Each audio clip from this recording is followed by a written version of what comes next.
নদীতে বালি তুলতে গিয়ে বিপত্তি, ধূপগুড়িতে জলে ডুবে গেল ট্রাক্টর। কুমলায় নদীতে হঠাৎ জল বাড়ায় বিপত্তি, স্থানীয়রাই উদ্ধার করে ডুবে যাওয়া ট্রাক্টরটি। দেখতে পাচ্ছেন স্থানীয় বাসিন্দারা গিয়েই ডুবে যাওয়া ট্রাক্টরটি উদ্ধার করছে। নদীতে বালি তুলতে গিয়েছিল এই ট্রাক্টরটি এবং হঠাৎ করেই জল বেড়ে যায়।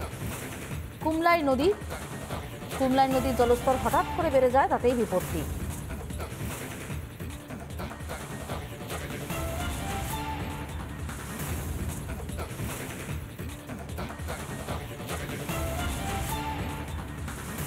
নদীতে বালি তুলতে গিয়ে বিপত্তি, ধূপগুড়িতে জলে ডুবে গেল ট্রাক্টর। কুমলায় নদীর ছবি দেখতে পাচ্ছেন, ট্রাক্টরটি ডুবে যায়, হঠাৎ করে জল বাড়ায় বিপত্তি।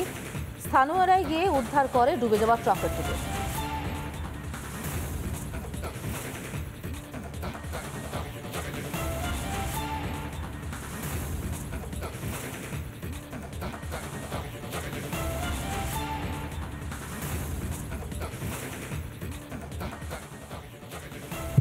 রিপাবলিক বাংলায় এক্সক্লুসিভ ছবি। গোটা বিল্ডিং কে আগুনের লেলিহান শিখা গ্রাস করেছে।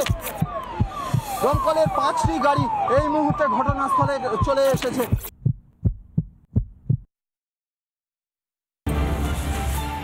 শেখ আলমগীর, শিবু হাজরাকে ইডির জেরা। সরকারি টেন্ডার থেকে কোটি টাকা মুনাফা, প্রায় 23 কোটির মুনাফা আলমগীরের। শিবুর আয় 10 কোটিরও বেশি। জেরার শিকার শিবু আলমগীরের। আরো একবার জানিয়ে রাখতে চাইবো, শেখ আলমগীর এবং শিবু হাজরাকে ইডির জেরা। সরকারি টেন্ডার থেকে কোটি টাকা মুনাফার কথা স্বীকার। আমরা বিস্তারিত জানবো তুলিকার কাছ থেকে। তুলিকা, ঠিক কি কি জানতে পারা যাচ্ছে? দেখো, ইতিমধ্যে ইডির তদন্তে উঠে এসেছে জমি দখল শুধু নয়, তার সঙ্গে যে সরকারি টেন্ডারে কাজ করতো শেখ আলমগীর এবং তার যে আরো এক সাগরেদ শিবু হাজরা, এভাবেই তাদের সরকারি টেন্ডারের মাধ্যমে প্রায় বেশ ব্যাংক ব্যালেন্স তারা করেছিল, যেখানে আলমগীরের ব্যাংক ব্যালেন্স 23 কোটি টাকার ওপরে এবং শিবু হাজরার ব্যাংক ব্যালেন্স হয়েছিল 10 কোটি টাকার ওপরে। এই সমস্ত ব্যাংক অ্যাকাউন্ট ইতিমধ্যে যেরকম একদিকে ফ্রিজ করেছে ইডি, তার পাশাপাশি কালো টাকা সাদা করার যে একটা প্রক্রিয়া নিয়েছিল শেখ শাহজাহান, যেখানে তার শেখ সাবিনার যে কোম্পানি রয়েছে সেখানে যে 198 কোটি 52 লক্ষ 2,279 টাকা খাতায় কলমে দেখানো হলেও কিন্তু রপ্তানি সেই পরিমাণ করা হয়নি। সেক্ষেত্রে কিন্তু তার যারা সাগরেদরা রয়েছে শেখ শাহজাহান, তাদেরকে প্রায় 20 কোটি টাকার ওপরে তাদের মুখ বন্ধ করে রাখার জন্য সেখানে খরচ করেছিল এবং যার ক্ষেত্রে সে তার যে লভ্যাংশ সেই লাভ দেখিয়েছিল 2018 থেকে 2023 সালের মধ্যে 4,98,93,455 টাকা। সুতরাং ইতিমধ্যেই ইডি সেই তথ্য পেয়েছে যে এই 20 কোটি টাকা খরচ করেছিল শুধুমাত্র যে রপ্তানি, সেটা যে দেখিয়েছিল খাতা কলমে, সেটা একেবারেই সেই রপ্তানি হয়নি।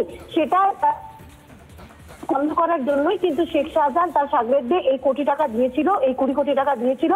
ইতিমধ্যে এই সমস্ত তথ্যই কিন্তু ইডির চার্জশিটে উল্লেখ রয়েছে। সমাধিতা, ধন্যবাদ তুলিকা।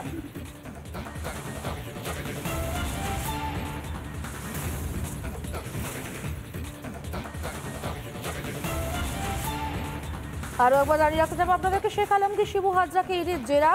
শুধুই যে জমি দখল তা নয়, সরকারি টেন্ডারে কাজ করেও শেখ আলমগীর এবং শিবু হাজরার ব্যাংক ব্যালেন্স বেড়েছিল। প্রায় 23 কোটি মুনাফা আলমগীরের এবং শিবুর আয় 10 কোটিরও বেশি। জেরায় এ কথা স্বীকার করেছে শিবু এবং আলমগীর।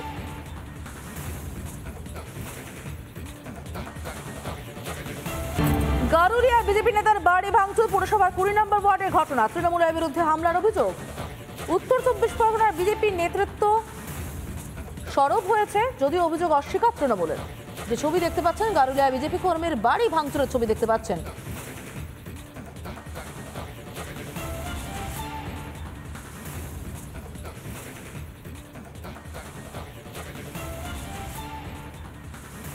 কালকে এত জোরে টিনের আওয়াজ হচ্ছে মনে করে আমরা উঠিনি, বাইরে বেরিয়ে দেখি কিছু তৃণমূলের সমর্থক, তৃণমূলের গুন্ডাই বলতে পারেন, তারা এসে দরজা মানে এমন জোরে ধাক্কাচ্ছে, আমি ভুল করে লাইটটা জ্বেলে দেওয়াতে তারা অ্যালার্ট হয়ে যায় এবং অ্যালার্ট হয়ে যাওয়ার পরে তারা পালিয়ে চলে যায় এবং তারা যথারীতি ওইটাকে ভেঙে ফেলে দেয় এবং আওয়াজ করে যে কোন বাবা আছে কালকে আমরা দেখে নেব। আমরা লোকাল থানাকে জানাই, লোকাল থানা জানতে পারলে লোকাল থানা তখন আসে এবং কয়েকজন সিআরপিএফ ছিলেন সাথে।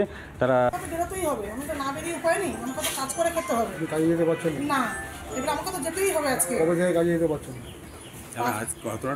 ঘটনা তো কালকে হয়েছে, এবার আজকে যেহেতু আমি কাজে যাবো, সেহেতু ছেদ করে দিয়ে গেছে বাড়ির মধ্যে দিয়ে। যেতে পারছেন না? না, বেরোতে পারছি না। তৃণমূল কংগ্রেস প্রাথমিক বলেছিল গুন্ডারাজ বন্ধ খতম করবেই, সেই অনুপ্রেরণায় হোক যাই হোক আমরা কিন্তু কখনোই চাইব না এলাকায় অশান্তি হোক।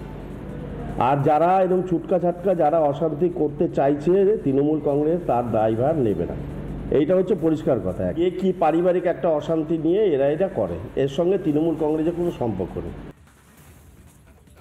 পশ্চিমবাংলার রাজনীতিতে এই যে একটা ভোট পরবর্তী হিংসা 2021-এ দেখেছি, ব্যাপক সন্ত্রাস, বিরোধী রাজনৈতিক দলের কর্মী হলে তাকে মারতে হবে, তার বাড়ি ভাঙচুর করতে হবে, এই কালচার তৃণমূল কংগ্রেস আজকে আমদানি করেছে। আমাদের মন্ডল সাধারণ সম্পদ, তার বাড়ি ভাঙচুর হয়েছে, তার গেটের সামনে ভাঙচুর করা হয়েছে। গেটটা আপনারা দেখেছেন যে কীভাবে গেট উপড়ে ফেলা হয়েছে, এখানে একটা গেট ছিল সেই গেটটাকে লাগতে মারার চেষ্টা করা হয়েছে। যদি সেই গেটটা ভেঙে দিত পরবর্তীকালে কী হতে পারতো, কী রকম সিনারিও তৈরি হতো, অবশ্যই স্বাভাবিকভাবে এগুলো মেরে ফেলার চেষ্টা করা হচ্ছে, আক্রমণ করা হচ্ছে। বাড়িতে মহিলারা আছে তার সেগুলোকে সম্মান করা হচ্ছে না, রাতের অন্ধকারে এসে বারবার করে এরকম আক্রমণ। এটা কি একটা সভ্য সমাজে মানুষের বাস করার মতন জায়গা আছে? শেখ আলমগীর, শিবু হাজরাকে ইডির জেরা, সরকারি টেন্ডার থেকে কোটি টাকা মুনাফা, প্রায় 23 কোটির মুনাফা আলমগীরের। শিবুর আয় 10 কোটিরও বেশি, জেরায় শিকার শিবু আলমগীরের। আরও একবার জানিয়ে রাখতে চাইব, শেখ আলমগীর এবং শিবু হাজরাকে ইডির জেরা, সরকারি টেন্ডার থেকে কোটি টাকা মুনাফার কথা স্বীকার। আমরা বিস্তারিত জানবো তুলিকার কাছ থেকে। তুলিকা, ঠিক কি কি জানতে পারা যাচ্ছে? দেখো, ইতিমধ্যে ইডির তদন্তে উঠে এসেছে জমি দখল শুধু নয়, তার সঙ্গে যে সরকারি টেন্ডারে কাজ করত শেখ আলমগীর এবং তার যে আরো এক সাগরেদ শিবু হাজরা, এভাবেই তাদের সরকারি টেন্ডারের মাধ্যমে প্রায় বেশ ব্যাংক ব্যালেন্স তারা করেছিল, যেখানে আলমগীরের ব্যাংক ব্যালেন্স 23 কোটি টাকার ওপরে এবং শিবু হাজরার ব্যাংক ব্যালেন্স হয়েছিল 10 কোটি টাকার ওপরে। এই সমস্ত ব্যাংক অ্যাকাউন্ট ইতিমধ্যে যেরকম একদিকে ফ্রিজ করেছে ইডি, তার পাশাপাশি কালো টাকা সাদা করার যে একটা প্রক্রিয়া নিয়েছিল শেখ শাহজাহান, যেখানে তার শেখ সাবিনার যে কোম্পানি রয়েছে সেখানে যে 198 কোটি 52 লক্ষ 2,279 টাকা খাতায় কলমে দেখানো হলেও কিন্তু রপ্তানি সেই পরিমাণ করা হয়নি। সেক্ষেত্রে কিন্তু তার যারা সাগরেদরা রয়েছে শেখ শাহজাহান, তাদেরকে প্রায় 20 কোটি টাকার উপরে তাদের মুখ বন্ধ করে রাখার জন্য সেখানে খরচ করেছিল এবং যার ক্ষেত্রে সে তার যে লভ্যাংশ সেই লাভ দেখিয়েছিল 2018 থেকে 2023 সালের মধ্যে 4,48,93,455 টাকা। সুতরাং ইতিমধ্যেই ইডি সেই তথ্য পেয়েছে যে এই 20 কোটি টাকা খরচ করেছিল শুধুমাত্র যে রপ্তানি, সেটা যে দেখিয়েছিল খাতা কলমে সেটা একেবারেই সেই রপ্তানি হয়নি, সেটা বন্ধ করার জন্যই কিন্তু শেখ শাহজাহান তার সাগরেদদের এই 20 কোটি টাকা দিয়েছিল। ইতিমধ্যে এই সমস্ত তথ্যই কিন্তু ইডির চার্জশিটে উল্লেখ রয়েছে।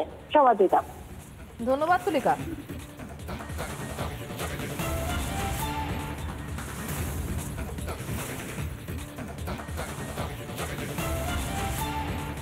আরও একবার জানিয়ে রাখতে চাইব আপনাদেরকে, শেখ আলমগীর, শিবু হাজরাকে ইডির জেরা। শুধুই যে জমি দখল তা নয়, সরকারি টেন্ডারে কাজ করেও শেখ আলমগীর এবং শিবু হাজরার ব্যাংক ব্যালেন্স বেড়েছিল। প্রায় 23 কোটি মুনাফা আলমগীরের এবং শিবুর আয় 10 কোটিরও বেশি। জেরায় কথা স্বীকার করেছে শিবু এবং আলমগীর।